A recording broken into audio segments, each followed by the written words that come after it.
Yes, we'll be back from that short break. It's exactly 27 minutes past 9, and you're still watching Smart Means Business. I'm Andrew Barije, and we're into our business insight and definitely heading into the last part of the discussion and, of course, the last part of the show. But still, the Markets on the Zaba platform are on. Be a part of them kindly. Start the 92 hash to be there, and you'll be able to buy bond securities for just 15,000 Ugandan shillings. Yes, and 8:15 a.m. that's when the markets open. So it's not really quite so early, so you can still catch them. And you trade up to 3:15 p.m. afternoon, late evening, and then you can sign out and you make your good money. Zabo made this a reality for you, and this is regardless of where you're located, whether you are in up country, you are north, west, east, anywhere. As long as you have a smartphone, and you're not limited to a smartphone, rather, as long as you have a phone, whether it's a button phone, it can still work out actually, as long as you there start tonight to hash. And I believe life will be much more great in such tight economies. Well, you could have, you need money to work for you. Zabu says, my money, my future, and Alltech East Africa says, you got to do something new for yourself. It is 2023. Well, like I told you, I'm with Grace Tamugambe, policy analyst at in Uganda, and Gilbert Musinguzi, quality assurance manager at Uganda Debt Network. Well, now, Grace, let's talk about, there was something that still last week after that report about a proposal of cutting salaries of workers. And, well, we might not know how that can really turn out. But then there is an ultimate question. Can't we really find another source of financing from within domestically? And, of course, as we reviewed that further, we realized that we have a tax base in Uganda. And instead of thinking of cutting salaries, cutting necessary expenditures probably, why can't we think of ways of enhancing our revenue collection domestically, looking at our taxation? Thank you for that. I think it's also important for us to recognize that broadly the funding from World Bank would also in a way impact how much we're able to collect in terms of revenue. Interesting. That comes from the aspect of the macroeconomy in terms of stability, especially of our currency, the exchange rate stability, which has since been affected from the time the World Bank mentioned that they would be pulling out. We've seen the shilling go up to about 3,700. About 3,750 on the market, and that impacts us in terms of when you look at private sector, those who are willing to invest at the moment are still holding to see how stable the economy will remain. Those who are already investing are probably having challenges, especially when it comes to, say, importing items, because that means the cost is going up. Definitely. And it also means that the cost of credit is going to go up because the private sector cannot easily access loans. But also the fact that the financial sector might be affected because if World Bank puts a halt on its funding to Uganda, then it means that those private sector actors who have been supplying some services or products will not be in business. So at a certain point, that means that even these who have been paying tax, for instance, it could be employees, it could be those who have been providing services. It means that they're not going to be able to contribute to payee, they won't be able to contribute to excise duty, they won't be able to contribute to the value-added tax. So the effect is quite hard, even on the revenue base. But what can we do to that aspect? First of all, it's critical for us to grow our exports. I know that's not something that we can achieve in the short run, but for us to ensure that our currency has value, we need to export more than we import. How do we do that? We need to continuously invest in productive sectors. We need to invest in trade. We need to invest in tourism. We need to invest in industry. We need to invest in agro-industrialization, add value to agricultural products and not export them as raw commodities, which are then brought back as imports. And that's very critical. Looking at revenue, of course, we've had quite a lot of incentives and exemptions that we've given out previously. By the way, under the disguise of attracting foreign direct investment. True. We've not gone back to the drawing board to see how much we've actually benefited from these incentives and exemptions. Okay. And the last report we saw that we lose on average about 2 to 5 trillion. 2 to 5 trillion. Yes, to these exemptions. Okay. And that goes without saying that this is money that could definitely benefit us in terms of filling some of those gaps within the social sectors of health and education, and ensuring that people don't have to actually have out-of-pocket expenses to access health, to access education. We've also seen other leakages as a result of illicit financial flows. Illicit finance, exactly. And not just illicit, but licit as well, because we have a liberalized capital flows within and outside our country. We allow foreign investors to take out as much money as they can. We don't allow for it to stay and circulate within our economy. Yes. Illicit financial flows, the tax abuses, tax evasion avoidance, all which erode our tax base. And if we could keep that money within our economy, it could be useful in terms of broadening the tax base and helping the country to raise the much needed revenue. We also see issues around corruption that need to be addressed. And corruption erodes quite a lot in terms of what would have been able to support the budget or support financing. And we then have to continuously run for aid, for debt, which are not sustainable. So as a country, we really need to look strongly at the leakages. We need to emphasize fiscal discipline. How can we use the little resources that we have to make sure that we're able to sustain the economy. Because we might talk about cutting the wages, but whose wages are we cutting? Yeah, that is true. We might have the big offices, say members of parliament. I think those are like the highest earning public servants at the moment. We could have those. But they're the ones holding the budgets. What are the chances that they will be able or will be willing to cut their own salaries? True. At the moment, you can't really cut the salaries of nurses, doctors. You cannot, because they're already earning very little and trying to survive in the economy. So we need to look beyond salary cuts. We need to look at expenditure. What is government spending on? We can look at some of the travel budgets that we've often talked about. We've also often talked about the huge fleets of vehicles. You know, that's quite a lot. Very true. The State House funding. There's quite a lot more that we can look at beyond cutting salaries of some public servants who are already vulnerable. So I think it leaves a question of how can we mobilize the little we have and effectively allocate and utilize it, especially within productive sectors, so that we have a cycle where we're able to invest, collect revenue, reinvest and grow our exports and, you know, find ways of growing our economy. And now you mentioned something on growing our exports, and recently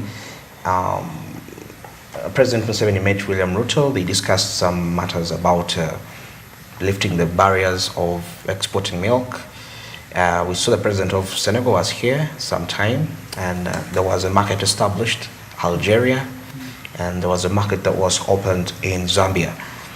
How effective do you think that can be for us to increase revenue? I think that can be very effective, especially if we are able to, one, manage the standards and make sure that we have proper standards in place for the goods or the produce that we intend to import, but also add value to add value. And the president has been emphasizing that. Yes, we need to add value, because we can only get the most out of it if we add value. If we don't, then it means we're going to import raw materials that will later on be imported back. And that costs us as well. So for it to be effective, we need to make sure that we have the right standards, but also add value. And the terms of negotiation need to also be favorable for us as a country, and protect especially the farmers or those who are dealing in this trade need to be protected to ensure that they can reap the most out of it as well. And maybe in your observation, talking about exports, what is that sector you feel like right now we can capitalize on this and it can actually generate us revenue?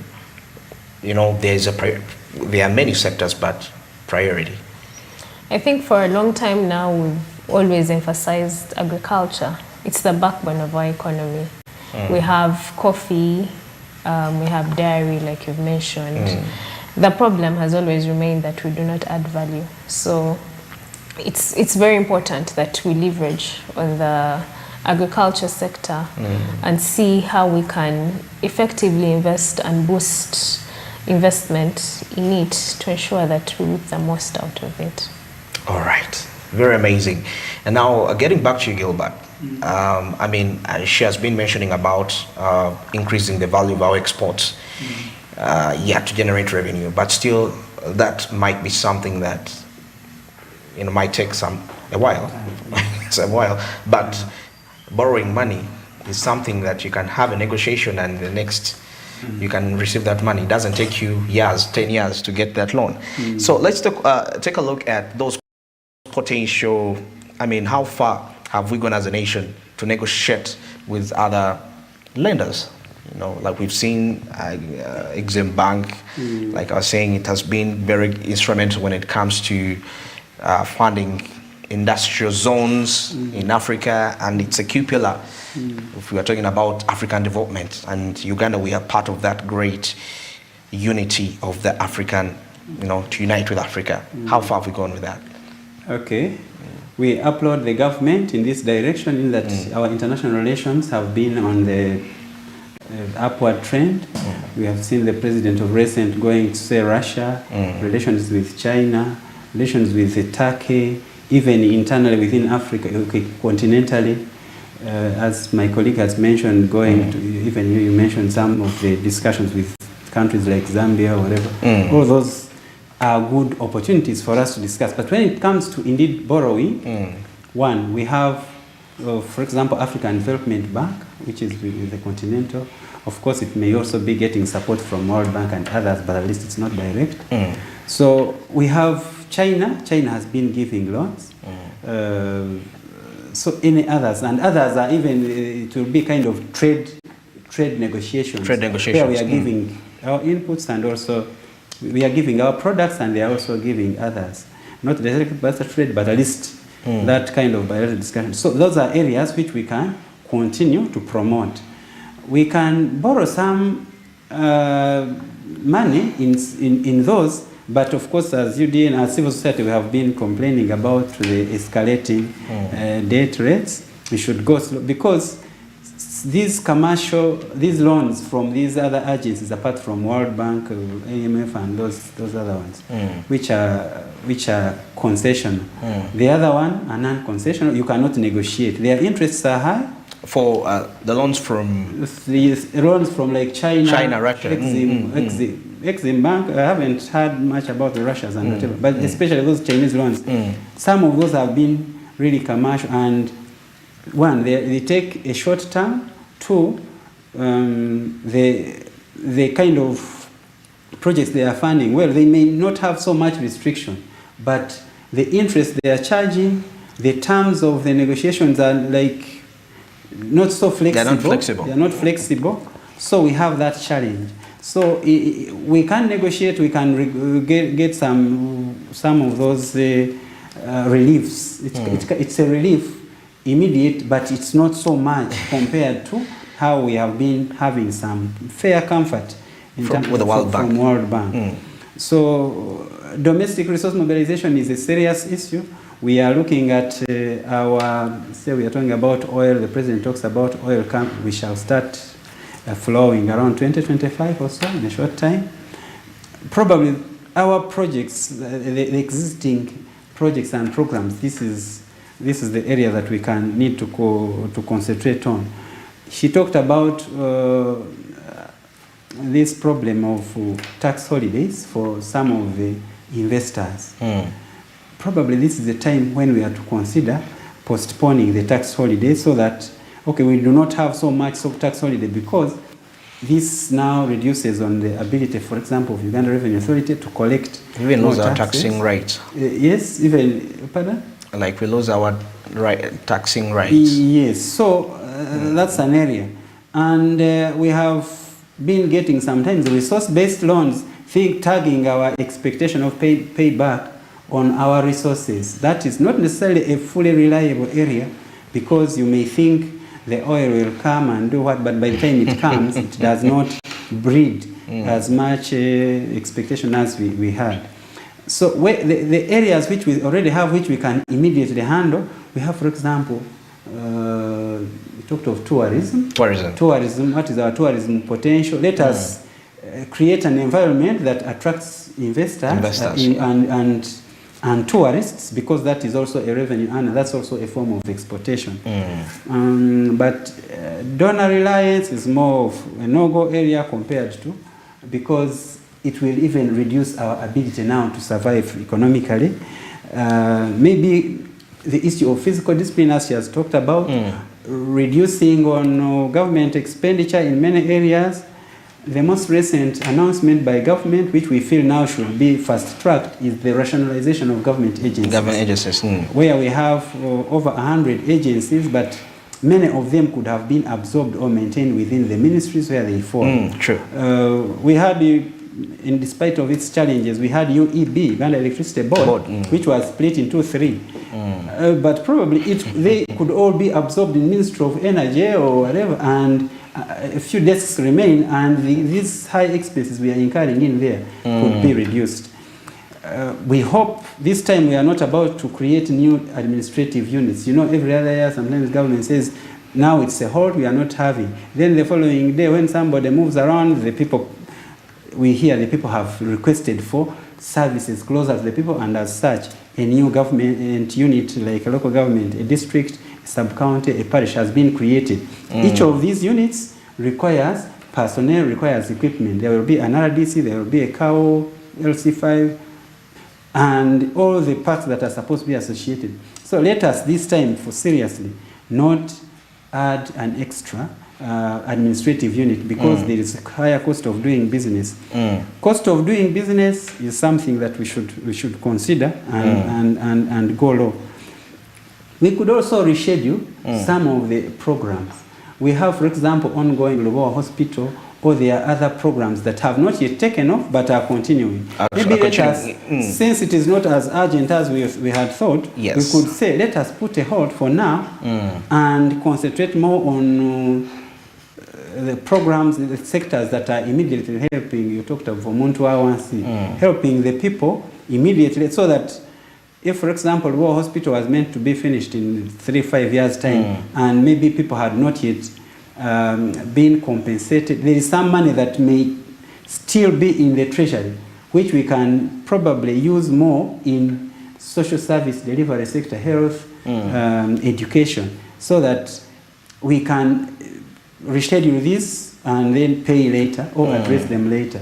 So the immediate reaction is borrow when you must, but then reschedule, then go lean, then minimize public expenditure, and also encourage foreign direct investment by creating an atmosphere that is welcoming. Let's not conflict with any other partners. Maybe these are the times when we need to think about how much of the money do we spend in going out to other countries, which probably we can be putting internally in resources. In resources, yes. Okay, in support to communities, social protection programs and the like.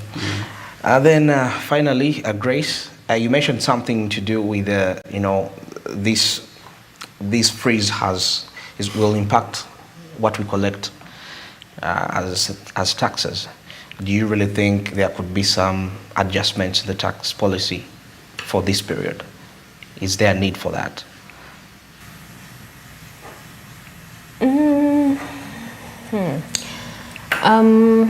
For the current period, of course, we know that, for instance, URA has already set its target, but I think we've also come to learn that the funding does not affect us at the moment directly. It does not affect us with the budget support, and as well as with the projects that had been passed and are being implemented already. Yes. So we need to think about revenue in the next budget in terms of looking out for new sources, expanding the existing sources, and seeing how we effectively burden our tax base equitably, though, and not just deepening, but widening it equitably to have everyone in the tax within the tax base paying a small and fair amount. They're free when they are not complaining. Yes. All right, now as we wind up, your last remarks about this matter. Grace, your last remarks before I go to Gilbert. Ladies first. I think for me, one is a call to the World Bank as well. Yeah. To look at countries, for instance, countries like Uganda, even when they decide to continue their commitment and continue funding Uganda, we need to have fair terms. We need to have World Bank coming in and implementing policies that are fair. And not looking at a one-size-fits-all. Okay. Looking at policies that don't only benefit developed countries, but also benefit us as developing countries. Yeah. So there's that, but also the need for us as a country to look inward and rethink our development, rethink our financing strategies, and ensure that that we are growing as a country and growing equitably, and everyone growing at the same pace and leaving no one behind. Okay, thank you, Gilbert. Finally, as we wind up, maybe for Gilbert, I wanted to talk about something in 2 minutes. That part of these, these projects that for construction, like the money we get from the World Bank. I was having a discussion with the Member of Parliament. I was saying the challenge we have is that a big percentage of that money we spend it on compensation. It's on compensation. Yeah. Yes. In 2 minutes, then you also give your final remarks on this. It's on compensation. There should be some form of standard of compensation. Yeah. Because we talked about corruption earlier. Some of the project affected persons, sometimes they inflate the rates of the costs of their affected areas. If it's land, somebody says that we should have some kind of form of actual government valuing of those assets. We agree, and then of course there is also connivance. We don't have evidence, but you hear that somebody connives with the valuer, so that they will hike along the way. So by the time you finish the whole stretch of a road or East African crude oil pipeline, you will find the actual request by those people is too much compared to the market prices of those areas, the lands that they are supposed to be coming from. It's not just about that. Even there is equipment or some of the inputs. We have a concern about when they are making these proposals. They talk about inclusivity and involving the local content. But some of the things are imported, many of the things are imported, sometimes even importing workers in those areas. When we actually would have we would have employed more people locally than those external. So we need also to monitor and ensure compliance with the promises of the projects and programs and proposals. Because it seems sometimes when we finish signing, we stop there. The issue of monitoring, becomes monitoring and ensuring that we have a checklist to see, was this complied with? Did we comply with the environmental impact assessment proposals of mitigation? That bit is needed. But then, of course, the big bulk is on compensation. So we should look at it early and plan early and compensate them early. Some of the instances you had when people have refused and the government project has stalled because somebody did not accept the negotiated settlement. So we can think about negotiating with those people and having something like to say, definitely, work must go on regardless, even when we are respecting your human rights. My last remarks are three.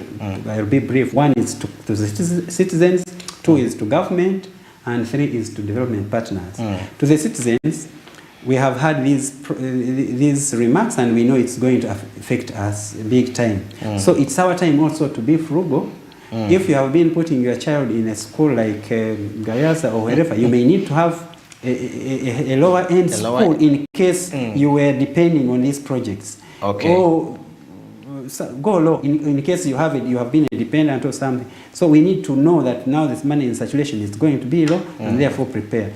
To government, let us still make sure that we are frugal and let us not touch the social protection related programs. We can touch others, we can touch security, state house or whatever, but the things that affect the local person shouldn't be touched. Development partners, World Bank, please accept further negotiation. Then other development partners don't emulate World Bank, which has cut, and it's like they are cutting our life support. And then, of course, we also need now to up our game and know that these are not our parents. This is not our mother, it's not our father. Let us look internally, because there is no country that has developed as a result of external support only. There must be introspection so that we see what strategies can we lay so that we are going forward independently. And there we have capacity to stamp our foot on the ground and say, we have this law, it is our law. You either take it or leave it. Okay, thank you, Mr. Gilbert, for that. And definitely we come to the end of Smart Means Business today, and you've heard those remarks. If you now that is to the citizens of Uganda, I mean, expenditure habits should actually be looked into. And there's decisions, we hear things, we hear some of these perspectives, but you never know how it's going to affect you individually as a person. That time when you're looking for 100,000 from a relative and they tell you, I don't have it yet, wait. And he's expecting it from someone who is also expecting money. So it's a cycle like that. So that is something very important. Well, I've been with Grace Namugambe, policy analyst Siatin, and Gilbert Musinguzi, quality assurance manager. That is at Uganda Network, brother. And we've been dissecting down this matter of the World Bank phrasing loaning. That is to Uganda, of course, due to the enactment of the gay law by President Yoweri Museveni. But definitely, let's wait and see how the outcomes will be like. But well, still on that note, I would love to remind you that channel 372, that's on DSTV, channel 320 on GOTV, and you can also catch us on free to air. We are there. And also go to your Google Play Store, download the Smart Digital application, and you'll be able to stream Smart 24 TV at any part of the country that you'll be at. It could be there. And also on our social media handles at Smart 24 TV on Twitter, Smart 24 TV Official, that's on Facebook. You'll be able to get us all the way. And Smart24.tv, that's on our official website. Well, have yourselves a very wonderful time. And well, it's the 15th of August. We are halfway the month, and definitely you gotta make sure that what you set for the month, you at least reached somewhere in terms of achieving it. Till tomorrow, good morning.